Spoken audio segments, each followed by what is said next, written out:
Hello guys, आज की इस वीडियो में हम देखने वाले हैं क्लास 12 का 1D ग्राफ जनरेटर का चित्र अभ्यास। क्योंकि पिछली वीडियो में मैंने पूरा 1D ग्राफ जनरेटर का संरचना, सिद्धांत, कार्यविधि और सब कुछ समझा दिया है। तो आज की इस वीडियो में मैं आपको 1D ग्राफ जनरेटर का चित्र बनाना सिखाने वाला हूं। अगर आपने पिछली वीडियो नहीं देखी है तो डिस्क्रिप्शन में मैंने लिंक देके रखी है, आप जाकर देख सकते हो और अपने 5 नंबर पूरा पक्का कर सकते हो। तो चलिए वीडियो को शुरू करते हैं और देखते हैं 1D ग्राफ जनरेटर का अभ्यास हम किस प्रकार से कर सकते हैं। तो अभ्यास करने से मैं आपको अभ्यास का मतलब यह है कि अगर आपने वो पिछली वीडियो देखी है तो आपने वह तो अभ्यास कर लिया है। देखिए, वीडियो तो देखी होगी, अब अभ्यास किया है या नहीं किया है मुझे नहीं पता, लेकिन इस वीडियो में मैं आपको 1D ग्राफ जनरेटर का पूरी अच्छी तरह से बनाना सिखाने वाला हूँ, चित्र बनाना सिखाने वाला हूँ। तो चलिए शुरू करते हैं और देखते हैं कि चित्र कैसे बनाया जाता है 1D ग्राफ जनरेटर। उसका मैं थोड़ा सा आपको डिटेल बता देता हूं कि 1D ग्राफ जनरेटर एक जनित्र है, मतलब कि एक जनरेटर है जो कम से कम विभवांतर उत्पन्न कर सकता है 10 लाख या उससे अधिक का। 10 या फिर से सुन लीजिए, 1D ग्राफ जनरेटर एक ऐसा उपकरण है जिसकी सहायता से उच्च विभवांतर लगभग 10 लाख या वोल्ट या उससे अधिक का विभवांतर उत्पन्न किया जा सकता है। तो चलिए हम शुरू करते हैं। 10 लाख या इससे अधिक वोल्ट हम उत्पन्न कर सकते हैं, यह आपको परीक्षा में भी पूछा जा सकता है। तो चलिए देखते हैं कि 1D ग्राफ जनरेटर का चित्र किस प्रकार होता है और कैसे बनाया जाता है। तो सबसे पहले आपको एक स्केल ले लेनी है अपनी और अपना पेन ले लेना है और मेरे साथ साथ बनाते जाइए। अगर आप 12th में है तो आपको 1D ग्राफ जनरेटर का चित्र परीक्षा में देखने को मिल सकता है। तो हमें सबसे पहले 1D ग्राफ जनरेटर के चित्र को बनाने के लिए यहाँ पर 2 पिल्लर बनाने पड़ेंगे, मतलब कि खंबे, स्तंभ। ये 2 पिल्लर छोटे छोटे बना लेने होंगे। बहुत ही सरलता से हम 1D ग्राफ जनरेटर के इस चित्र को बनाना सीखने वाले हैं। आप घबराएं नहीं, ताकि मैं आपको अच्छी तरह से 1D ग्राफ जनरेटर का चित्र समझाऊंगा और बनाना सिखाऊंगा, ताकि आप भी अच्छी तरह से सीख सको। तो चलिए इसके बाद हम क्या करते हैं, सरलता से आपको 2 पिल्लर बना लेने हैं, मतलब कि 4 रेखाएं ऐसी खींचनी है हमें कि ताकि वो पिल्लर के जैसी लगे, मतलब कि 2 पिल्लर के जैसा। तो हमें स्तंभ बनाने के बाद क्या करना है, दोनों स्तंभ पर हमें एस गोला, धातु का एस गोला लेना है। तो धीरे धीरे करते हुए हम धातु का एस गोला यहाँ पर बनाते हैं। तो इस प्रकार से आपको धीरे धीरे करके धातु का एस गोला बना लेना है। देखिए, इसको धातु का एस गोला बोला जाता है। अब ये तो मैंने पूरी अच्छी तरह से आपको पिछली वीडियो में समझा दिया है। अगर आप उस वीडियो को देख लेते हो तो आपको पूरी बायोडाटा पता चल जाएगी कि मैं इस वीडियो के माध्यम से आपको क्या समझाना चाह रहा हूँ। 5 नंबर का यह प्रश्न आता है जो कि मैं आपको चित्र की प्रैक्टिस करवा रहा हूँ, बनाना सिखा रहा हूँ। अगर आपको वह देखकर टफ लगता है तो आप देखकर चित्र की प्रैक्टिस कर सकते हो। मैं सरलता से आपको बनाना सिखाऊंगा। इसके बाद हमें एक और यहाँ पर गोला इसके ऊपर ले लेना है, मतलब कि डबल लाइन। तो एस गोला पूरी तरह से हम पहले इस पर बना लेते हैं। तो यहाँ पर हम एस गोला ऐसे बनाते हैं धीरे धीरे करते हुए, और दोनों लाइनों को बराबर करते हुए एक गोला बना लेते हैं। इसको थोड़ा सा मैं तिरछा कर लेता हूँ। उसके बाद हमें क्या करना है कि 1D ग्राफ जनरेटर को पूरा कंप्लीट करने के लिए हमें नीचे आपको ध्यान देना होगा कि यहाँ पर नीचे से लाइन निकालनी है हमें, ठीक है ना। तो यहाँ से इतनी दूरी पर हमें 2 लाइनें निकाल लेनी है और इसको एक बॉक्स बना लेते हैं हम, ठीक है ना। तो इधर से हमें इतना लंबा बॉक्स बनाना है, नीचे लेकर जानी है लाइन को, और सरलता से हम इस चित्र को बना लेंगे। अभी बस आपको ऐसे बनाते जाना है। मैं थोड़ी सी लाइन खींच देता हूँ और आपको बताता हूँ कि ये कैसे खींचना है। आपको कुछ इस प्रकार से आपको खींच लेना है, और उसके बाद जैसे कि मैंने बताया है कि हमें बार बार इनको डबल करना पड़ेगा, क्योंकि 1D ग्राफ जनरेटर का चित्र ही कुछ इस प्रकार है। तो यहाँ पर हमें इसके अंदर एक और लाइन खींचनी है बराबर, इनके बराबर लेकर और कुछ इस प्रकार से हमें लाइनें खींच लेनी है। आप देखते जाइए और काफी में बनाते जाइए, तभी आप सीख पाएंगे, नहीं तो आप उम्मीद करना ही छोड़ दीजिए। अगर आप समय देते हैं तो आपको पढ़ने से कोई नहीं रोक सकता, अगर आप समय नहीं देते हैं तो आपको कोई पढ़ा नहीं सकता। ठीक है, बस समय देके अगर आपने इस वीडियो को देख लिया तो आपको पढ़ने से कोई नहीं रोक सकता। अगर आप समय नहीं देते हो तो आपको पढ़ाने से कोई नहीं रोक सकता। ठीक है, इसके बाद आपको क्या करना है, जो हमने पहले जो भी चीज करी हो के प्रिंट कर देना है। धीरे धीरे करते हुए इसको हम प्रिंट कर देते हैं। तो यहाँ पर धीरे धीरे मैं जल्दी जल्दी इसको प्रिंट कर देता हूँ।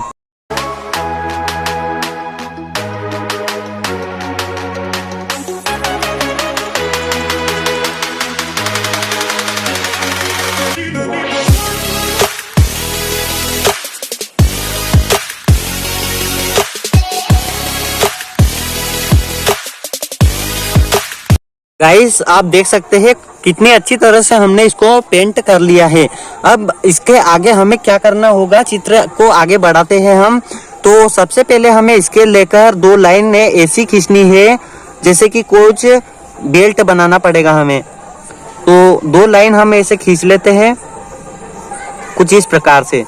आप देखते जाइए, बनाते जाइए। तो कुछ इस प्रकार से हमें 2 लाइन खींचनी पड़ेगी और खींचने के बाद हमें घिरनियां बनानी पड़ेगी। तो 2 गोले हम इसके अंदर बना लेते हैं। आप देखते जाइए, बनाते जाइए। तो हम कुछ इस प्रकार से 2 गोले बना लेते हैं यहाँ पर।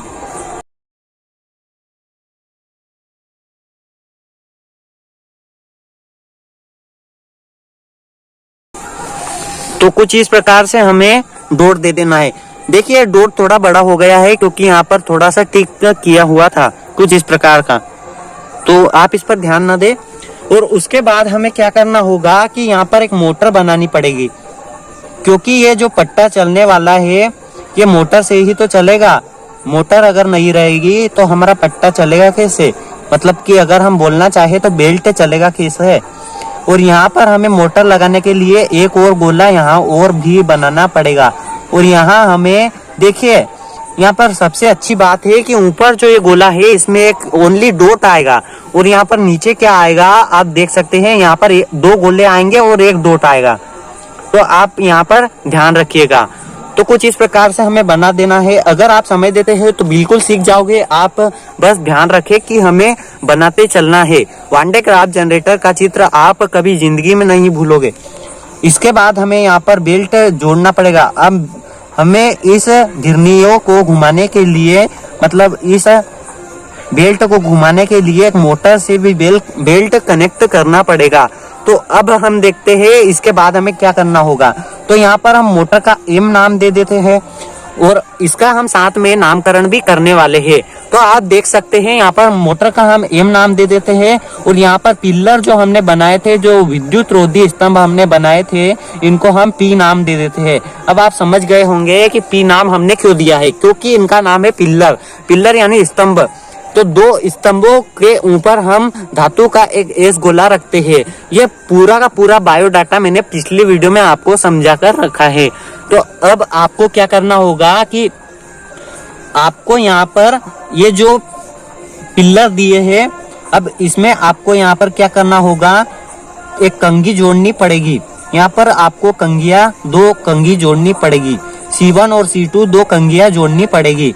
और उसके बाद नीचे वाली कंघी को आपको HT बैटरी से जोड़ना है। HT बैटरी मतलब कि हाई टेंशन बैटरी से जोड़ देना है। हाई टेंशन मतलब उच्च तनाव। इंग्लिश में HT का फुल फॉर्म है हाई टेंशन। अब हाई टेंशन बैटरी को हमें नीचे पृथ्वी कृत से जोड़ देना है। पृथ्वी कृत से जोड़ देना है। अगर आप जल्दी जल्दी इस वीडियो को देखना चाहते हैं तो आप स्पीड भी बढ़ा सकते हैं, कोई प्रॉब्लम नहीं। लेकिन आप पढ़ाई अच्छे से कर सकते हैं अगर आप समय दोगे तो। समय देना सीखिए, आपको सब कुछ याद हो जाएगा। तो बस कुछ इस प्रकार से आपको पृथ्वी कृत यहाँ पर बना देना है। और इसके बाद आपको क्या करना है, ये जो 2 घिरनियां है, इन घिरनियों को हमें P1 और P2 नाम दे देना है। तो यह है हमारी P1 और नीचे वाली है P2। तो इनका हम नाम दे देते हैं। और उसके बाद एक और कंघी यहाँ से निकल कर आती है। थोड़ा सा आप ध्यान दें कि हमें इन कंघियों को बिल्कुल घिरनियों के पास नहीं छोड़ना है। अब ये जो कंघी ऊपर वाली आप देख रहे होंगे, इस कंघी को आप देख सकते हैं कुछ इस प्रकार से बनाई है कि यह थोड़ी घिरनी के नीचे है, और ये जो नीचे वाली कंघी है ये घिरनी के बराबर बीच में है। तो अब इनका नाम आप कैसे देंगे? तो नीचे वाले यहाँ पर आप ध्यान रखिएगा, जो P1 और P2 इनका हमने नाम दिया है, ऊपर वाले का P1 नाम देना है और P2 नीचे वाली का। अब आपको क्या करना है कि नीचे वाले कंघी को आपको C1 करना है, C1 इसका नाम देना है और C2 इस कंघी का नाम देना है। ठीक है। अब हम क्या करते हैं कि अब ये पट्टा घूमकर इधर से जा रहा है, तो आप देख सकते हैं क्योंकि ये मोटर जो घूम रही है तो ये यूं इस प्रकार से घूमने वाली है। तो इस प्रकार से घूमेगा तो बेल्ट इधर की दिशा में जाने वाला है, ऊपर की दिशा में, और नीचे की दिशा में आने वाला है, ऊपर की दिशा में आने वाला है। बस आप देखते जाइए वीडियो को, अभी सीख जाओगे। अब क्या होता है कि अब मैं आपको समझाता हूँ कि C1 जो कंघी है, अब ये पृथ्वीकृत है। यहाँ पर पृथ्वीकृत जब यहाँ से करंट उत्पन्न होता है, मतलब कि आवेश उत्पन्न होता है, तो यह C1 कंघी तक पहुँचता है और C1 से आपको यहाँ पर +Q आवेश देखने के लिए मिलता है।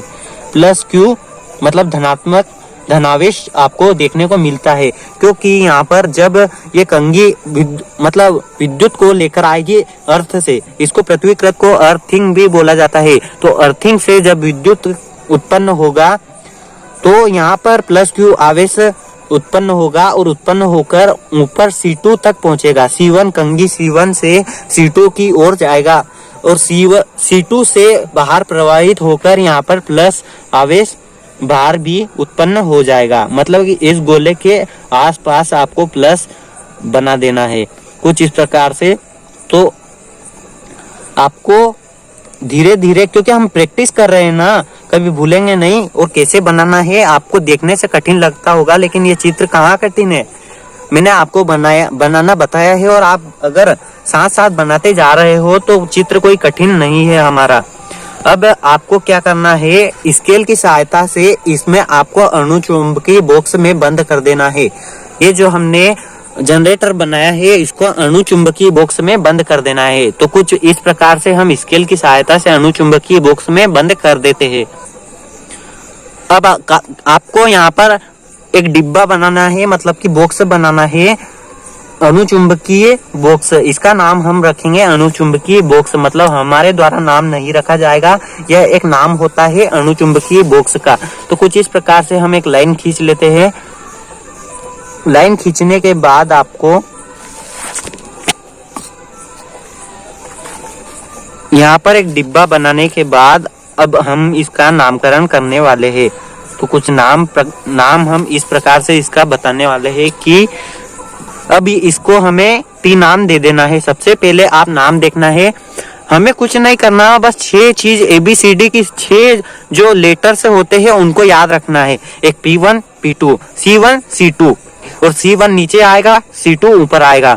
यहाँ पर मोटर नाम दे देना है, यहाँ पर T नाम दे देना है, बस इतना ही तो बात है। और यहाँ पर S धातु का S गोला नाम दे देना है। ठीक है ना, इसका नाम है धातु का S गोला। ठीक है। अब S गोला किस लिए नाम दिया गया, तो S का मतलब होता है स्फेरिकल। ठीक है ना, स्फेरिकल, स्फेरिकल यानी गोला, स्फेरिकल यानी कि गोला। इस हिसाब से इसको एस नाम दिया गया है। और पिल्लर का मतलब खंबा, स्तंभ, इसलिए इसको पी नाम दिया गया है। कंघी मतलब कि कोम्स, कोम्स। अब कंघी की स्पेलिंग तो यह है कि कोम्स, कोम्स, इसीलिए इनका सी नाम दिया गया है। अब मैंने आपको पूरे बायोडाटा में समझा दिया है। और इसका काम है कि यह 10 लाख या उससे अधिक का विभवांतर उत्पन्न कर सकता है। ठीक है ना। अब हम इसका नामकरण कर देते हैं फटाफट से, और हमारा चित्र बनकर तैयार हो जाने वाला है। तो सबसे पहले हम नाम रखते हैं धातु का एस गोला, धातु का एस गोला। ठीक है ना, धातु का एस गोला इसका नाम है। उसके बाद हमें क्या करना होगा कि यह जो विद्युत रोधी स्तंभ है, इनका नाम आपको विद्युत रोधी स्तंभ लिखना है, विद्युत रोधी स्तंभ। ठीक है, आप देखते जाइए, कुछ भी कठिन नहीं है इस चित्र में, आपको देखने से सिर्फ कठिन लगता है ये। और उसके बाद इसका हमें मोटर नाम तो दे ही रखा है। अब ये हाई टेंशन मतलब उच्च तनाव की यह बैटरी, हिंदी में बोला जाता है उच्च तनाव एंड हाई टेंशन बोला जाता है इंग्लिश में। तो HT का फुल फॉर्म है हाई टेंशन। उसके बाद हमें क्या करना है, अणुचुंबकीय बॉक्स, ये जो बॉक्स है इसको बोला जाता है अणुचुंबकीय बॉक्स। ठीक है, यहाँ पर ये बिंदी नहीं आएगी। तो अणुचुंबकीय बॉक्स हमने इसका नाम रख दिया। अब इसमें कुछ छूटता है तो मैं आपको बता देता हूँ। और इधर हम एक पृथ्वीकृत बनाना भूल गए हैं, तो यहाँ पर एक पृथ्वीकृत रहता है, इधर साइड से भी मतलब कि अर्थिंग लगा हुआ रहता है, तो यहाँ पर भी आपको इसका नाम पृथ्वीकृत कर देना है। यह हमारा चित्र बनकर तैयार हो चुका है। नामकरण के साथ हमने चित्र को पूरी तरह से बना लिया है। तो यह है हमारा वान डे ग्राफ जनरेटर का पूरा चित्र। अब मैंने आपको पूरा बनाना सिखा दिया है और नामकरण के साथ आपको कोई नहीं बताने वाला है। तो आज की इस वीडियो में हमने वान डे ग्राफ जनरेटर का पूरा चित्र बनाना सीख लिया है। तो कुछ इस प्रकार से हम चित्र बनाते हैं। इसका काम क्या है, अब मैं आपको थोड़ा सा बता देता हूं कि इसका काम है। वान डे ग्राफ जनरेटर एक ऐसा उपकरण है, वान डे ग्राफ जनरेटर एक ऐसा उपकरण है जिसकी सहायता से उच्च विभवांतर लगभग 10 लाख या उससे अधिक का वोल्ट उत्पन्न कर सकते हैं। उसके बाद इसका उपयोग काय में किया जाता है। अब आपको यह भी तो पता रहना चाहिए, आपको सब कुछ पता रहना चाहिए कि इसका उपयोग क्या है। संरचना तो आपने जैसा बनाया है वैसा ही आपको लिख लेना है। अब इसका उपयोग में आपको क्या लिखना है, देखिए, पहला उपयोग है इसका उच्च विभवांतर उत्पन्न करने में, और दूसरा है नाभिकीय विखंडन में इसका प्रयोग किया जाता है, और तीसरा जो इसका उपयोग है धनावेशित कणों को त्वरित करने में, धनावेशित कणों को त्वरित करने में। अब बात आती है धनावेशित कण कौन कौन से होते हैं और क्या होती है। तो धनावेशित कण वे होते हैं जैसे कि प्रोटॉन, ठीक है, तो प्रोटॉन, न्यूट्रॉन, अल्फा कण आदि को त्वरित करने में इसका प्रयोग किया जाता है। अब इसके हम दोष थोड़ा सा देख लेते हैं। तो इसका दोष जो होता है ना, अब दोष क्या है कि उसकी मतलब उसकी थोड़ी सी बुराई, मतलब उसमें क्या दोष है, अब हम देखते हैं इसकी मतलब बुराई देख लेते हैं। उच्च विभवांतर के कारण यह खतरनाक होता है। अब उच्च विभवांतर के कारण यह खतरनाक होगा ही सही। क्यों होगा, क्योंकि यह 10 लाख या उससे अधिक का विभवांतर उत्पन्न कर सकता है, 10 लाख वोल्ट या उससे अधिक का विभवांतर उत्पन्न कर सकता है। अब दूसरा जो है कि आकार, इसका आकार बड़ा होने के कारण इसका उपयोग करना असुविधाजनक है। ठीक है ना। तो यह हमारा पूरा चित्र था, मैंने आपको बनाना सिखा दिया है। अगर आप सीखे हैं तो चैनल को सब्सक्राइब कर दीजिए। अगर आपको पसंद आया है तो आगे की और भी वीडियो देखिएगा, चैनल को सब्सक्राइब कीजिएगा। मैंने न्यू चैनल बनाया है पढ़ाई के लिए, आपको समझाने के लिए, और मैं भी क्लास 12th में पढ़ता हूँ, और जो भी मुझे इम्पोर्टेंट क्वेश्चन याद रहेंगे अच्छी तरह से मैं आपको समझा दूंगा। तो चलिए आज की वीडियो के लिए बस इतना ही, तब तक के लिए बाय बाय। आगे से ध्यान रखिए, आपको अगर पढ़ाई करनी हो तो चैनल को सब्सक्राइब कर लीजिए। मेरा नाम भी जानते जाइए, मेरा नाम है दया सागर, चैनल का नाम है गुड स्टडी चैनल। तो आपको पूरे इम्पोर्टेंट क्वेश्चन इसी चैनल पर मिलने वाले हैं। अगर आप क्लास 12th में हो तो आपको बहुत अच्छी तरह से समझाया जाएगा, क्योंकि क्लास 12th बहुत इंपॉर्टेंट होती है और क्लास 12th में हम अच्छी तरह से पढ़ेंगे। और 9th 10th के भी हम क्वेश्चन इसमें लेकर आएंगे, साथ ही कुछ मटेरियल भी लेकर आएंगे जो आपके दैनिक जीवन में उपयोग होने वाला है। तो बस आज के लिए बस इतना ही, तब तक के लिए हम नेक्स्ट वीडियो में कुछ अच्छा टॉपिक लेकर आते हैं। तो यह हमारा चित्र पूरा हो चुका है। अब मैं थोड़ा सा आपको इसको दिखा देता हूँ। कुछ इस प्रकार से हमारा चित्र बनकर तैयार हो चुका है। तो बस टाटा बाय बाय।